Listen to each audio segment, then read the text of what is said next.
Bonsoir. À la une de l'actualité, le calendrier du déconfinement se précise. La limitation de déplacement à 10 km sera levée à partir du 3 mai. Confirmation apportée aujourd'hui par le gouvernement. Un couvre-feu devrait rester en place. Quant aux terrasses des cafés, bars et restaurants ainsi que certains lieux culturels, ils pourraient rouvrir à la mi-mai. Des mesures possibles si la situation sanitaire continue de s'améliorer en France. En Pays de la Loire et en Vendée, les indicateurs épidémiologiques restent élevés. La Vendée est toujours au-dessus du seuil d'alerte, même si le taux d'incidence a baissé ces derniers jours pour atteindre 260 cas positifs pour 100 000 habitants. Il est de 284 pour la région. Concernant la situation dans les hôpitaux, elle reste difficile avec 910 patients actuellement pris en charge, dont 138 en Vendée. En réanimation, 148 personnes sont accueillies, dont 21 à La Roche-sur-Yon. Et depuis le début de l'épidémie, certaines professions ont dû évoluer et s'adapter. C'est le cas des pharmaciens. Au fil des mois, les 211 officines vendéennes sont devenues des lieux d'information pour le public. En première ligne, les pharmaciens ont dû notamment former leur personnel à effectuer de nouvelles missions. Reportage Alix Lanous.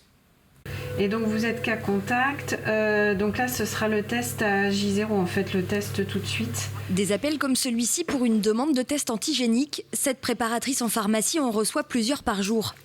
Depuis une rapide formation, elle est autorisée à pratiquer ces prélèvements nasopharyngés. C'est l'une des nombreuses évolutions du métier depuis le début de la pandémie de Covid-19. Il y a beaucoup de choses qui ont été mises en place et du coup faut s'adapter. Un peu plus de stress, il faut toujours être prête mais bon, on s'adapte. L'adaptation, c'est devenu ici le maître mot. Car depuis mars 2020, derrière les comptoirs des officines, les professionnels ont vu leur travail évoluer presque quotidiennement. Notre profession a vraiment évolué en un an de Covid. On a des nouvelles missions qui sont greffées dans notre quotidien. Dans l'urgence, on a été les fournisseurs de masques des professionnels de santé. On a eu la possibilité de renouveler des ordonnances. La vaccination grippale qui était tout juste amorcée, là, ça l'a vraiment boosté. Et bien sûr, les tests antigéniques et la vaccination anti-Covid. Autant d'évolutions qui ont renforcé le lien avec les autres professionnels de santé. On a vraiment trouvé une légitimité vis-à-vis des médecins. On a vraiment trouvé notre place auprès d'un ensemble pluriprofessionnel, auprès des médecins. On communique beaucoup plus avec les médecins, les infirmières. Un lien renforcé donc avec les professionnels de santé, mais également avec la population en général. Entre pédagogie et continuité médicale, les pharmaciens se retrouvent souvent en première ligne face aux interrogations des clients.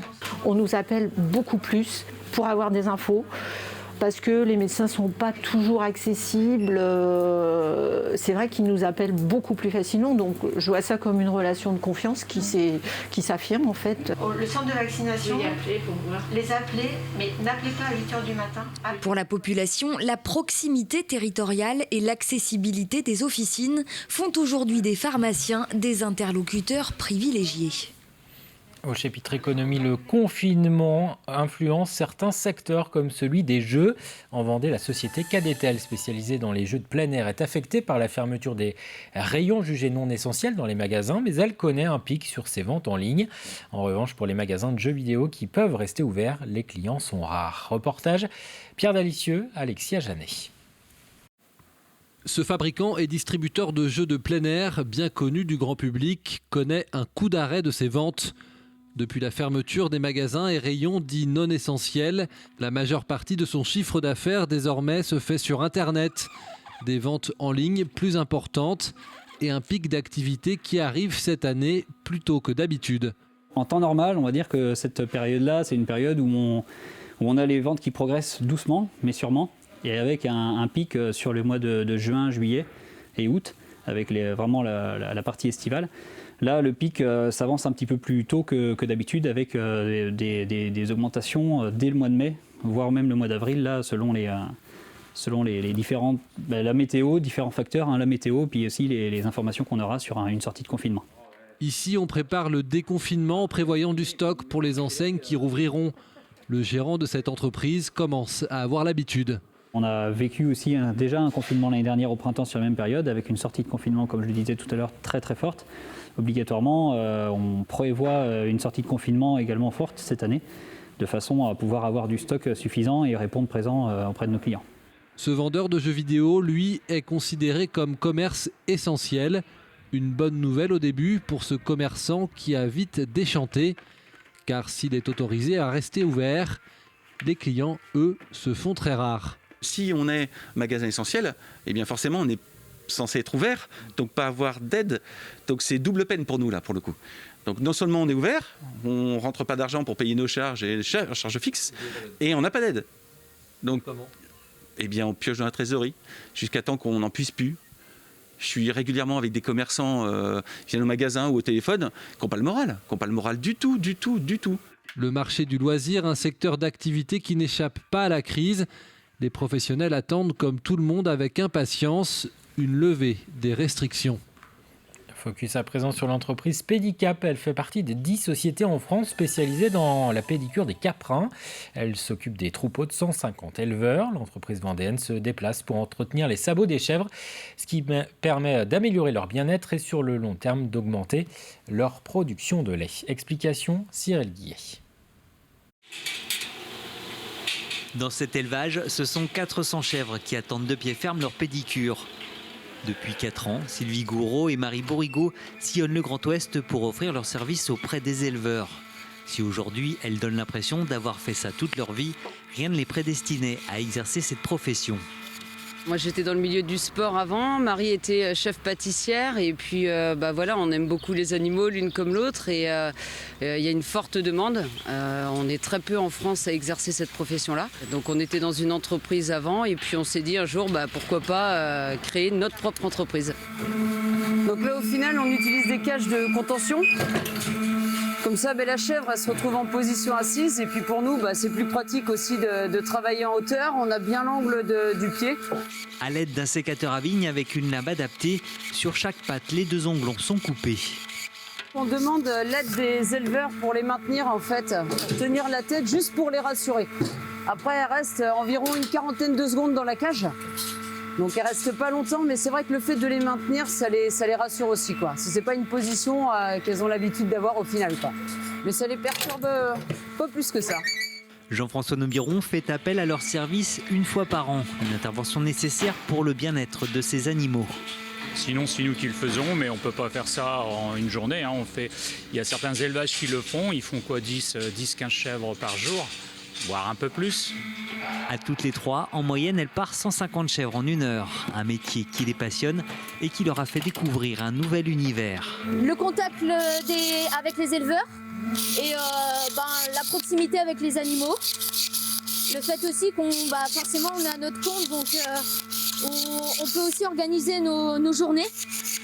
Seule entreprise à proposer ce type de prestations en Vendée, elles interviennent dans plus de 150 élevages. Chaque année, ce sont plus de 65 000 chèvres qui passent entre leurs mains. Un mot d'environnement à présent avec ces images d'un jardin éphémère installé place du Théâtre à La Roche-sur-Yon. Il sera en place jusqu'en novembre. Un aménagement pour célébrer une distinction nationale. Le label Ville et Villages Fleuris vient d'octroyer à la ville la plus haute distinction, le trophée Fleur d'Or. Seules les villes françaises ayant déjà obtenu 4 fleurs peuvent se voir attribuer cette reconnaissance. Plus d'explications demain matin dans la matinale de TV Vendée. Direction enfin pour terminer les Sables d'Olonne où une fresque de 300 mètres carrés se dessine désormais sur la façade d'un immeuble du Remblai. 4 artistes muralistes ont reproduit une œuvre exposée au musée de l'Abbaye Sainte-Croix, un tableau du début du XXe siècle d'Albert Marquet intitulé « Été, la plage des Sables d'Olonne ». Découverte signée Marie-Aimée Caupleutre. Sur la façade de 300 mètres carrés s'affiche la reproduction d'un tableau d'Albert Marquet. La municipalité et les propriétaires de l'immeuble ont choisi ce peintre emblématique. Appartenant au mouvement fauviste du XXe siècle, il a peint environ 50 tableaux des Sables d'Olonne. Aujourd'hui, le musée d'art moderne et contemporain de la ville en possède 2. Marquet, lui, il est bordelais, donc en effet, ces ciels océaniques, c'est quelque chose que sans doute il affectionne davantage que la lumière très, très brutale du sud. Donc il est venu une première fois en 1921 et une seconde fois, celle qui nous préoccupe aujourd'hui, parce que c'est à cette occasion-là qu'il a peint le tableau qu'on voit derrière moi, en 1933. C'est un peu le choix de nos élus que de représenter sur le Remblai, un peu en mise en abîme, une vue du Remblai dans les années 30, parce qu'on parle directement, tant d'ailleurs aux Sablais qu'aux Estivants, qui font que passer l'été. C'est une société de Lyon, appelée Cité Création, qui a eu la charge du projet. Depuis 40 ans, ces spécialistes ont peint en France et à l'étranger des dizaines de fresques murales. La difficulté principale, il s'agit de passer d'un tableau qui est un format A3, donc papier, à un format monumental. Et du coup, la seule contrainte, on peut dire, c'est d'agrandir le dessin. Donc on passe par une technique de quadrillage qui nous permet d'adapter la peinture au format mural. On peint avec des pinceaux, des rouleaux, des spalters. Et sinon, au niveau de la peinture, c'est de la peinture acrylique de façade, donc qui est spécialisée pour les bâtiments et qui permet de garantir une durée dans le temps de la tenue de l'œuvre. Sur les échafaudages, les 4 peintres muralistes ont affronté le vent. Pour un coût total de plusieurs dizaines de milliers d'euros, la fresque va rester intacte pendant 10 à 15 ans. L'objectif, permettre à tous d'accéder à l'art. Peindre sur les façades, pour nous, c'est toujours un plaisir parce que déjà, c'est une œuvre qui est accessible à tout le monde. Donc, comme c'est dans le domaine public, toutes les personnes qui se baladent peuvent la voir. En fait, on a toujours des retours quand on est en train de peindre, des passants. Souvent, les gens sont enthousiastes. Ils sont toujours très contents de voir une nouvelle fresque. Alors, des fois, on a d'autres retours, mais en général, c'est très bien accueilli par le public. Dans tous les cas, la fresque ne laisse personne indifférent. Les passants s'arrêtent, la regardent et la prennent en photographie. Les prévisions météo pour ce jeudi. Après les nuages de cet après-midi, retour du soleil sur l'ensemble du département et pour toute la journée. Les températures grimpent, comptez entre 7 et 10 degrés au réveil. Dans l'après-midi, il fera de 15 à 19 degrés. C'est la fin de cette édition. Merci de votre attention. Très bonne soirée sur TV Vendée.